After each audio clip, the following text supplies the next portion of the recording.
Di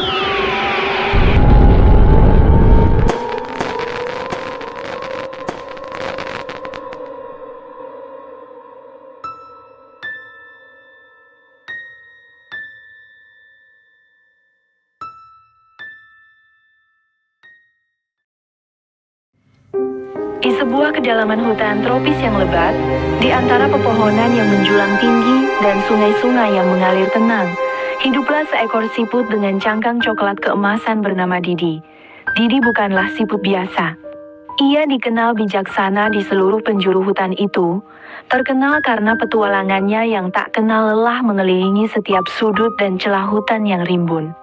Jejak lendirnya yang berkilauan menjadi penanda perjalanan panjangnya, sebuah peta hidup yang menceritakan kisah-kisah kecilnya. Suatu hari, di tengah perjalanan menyusuri batang pohon tumbang yang membusuk, Didi merasakan sesuatu yang mengganjal hatinya. Ia mengamati perilaku hewan-hewan yang berlalu lalang di sekitarnya.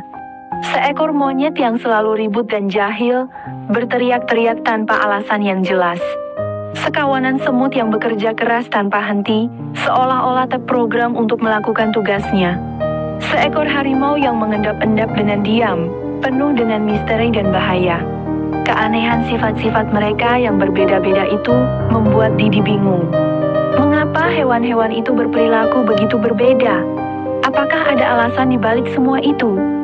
Didi semakin terbenam dalam kebingungannya. Ia berhenti di sebuah batu besar yang ditumbuhi lumut hijau, merenungkan misteri perilaku hewan-hewan hutan. Pikirannya melayang, mencoba mencari jawaban atas pertanyaan yang membingungkannya. Ia merasa ada sesuatu yang belum ia pahami tentang kehidupan di hutan ini. Saat Didi sedang tenggelam dalam lautan pikirannya, sebuah suara berat dan ramah memecah kesunyian. "Ada apa, Nak Didi?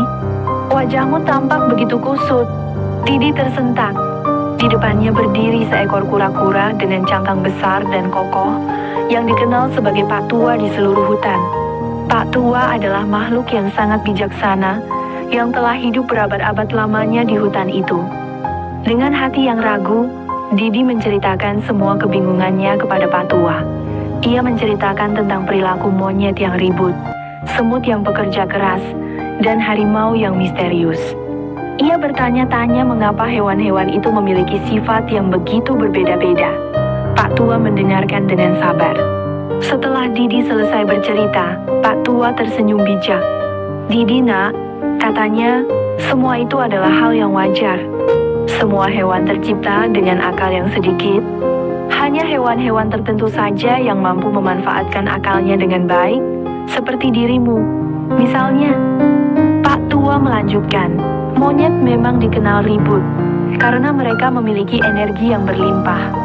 Semut bekerja keras, karena naluri mereka yang tertanam kuat.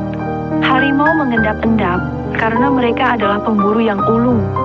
Semua itu adalah bagian dari sifat alami mereka. Mereka adalah hewan, Didi. Tidaklah salah jika kelakuan dan perbuatan mereka aneh dan berbeda-beda." Didi terdiam, mencerna kata-kata bijak Pak Tua. Ia menyadari bahwa Pak Tua benar. Hewan tetaplah hewan, dengan naluri dan insting yang membimbing perilaku mereka. Tidak ada yang salah dengan perbedaan sifat dan perilaku mereka. Semua itu adalah bagian dari keindahan dan keragaman kehidupan di hutan. Sejak hari itu, Didi kembali melanjutkan petualangannya dengan hati yang lebih tenang dan damai. Ia memahami bahwa perbedaan bukanlah sesuatu yang perlu dikhawatirkan, melainkan sebuah kekayaan yang memperkaya kehidupan di hutan. Ia terus mengelilingi hutan, mengamati dan mempelajari kehidupan hewan-hewan di sekitarnya dengan rasa syukur dan penerimaan yang lebih dalam. Jejak lendirnya yang berkilauan kini tak hanya menceritakan kisah petualangannya, tetapi juga hikmah yang telah ia peroleh dari Pak Tua, si kura-kura bijaksana.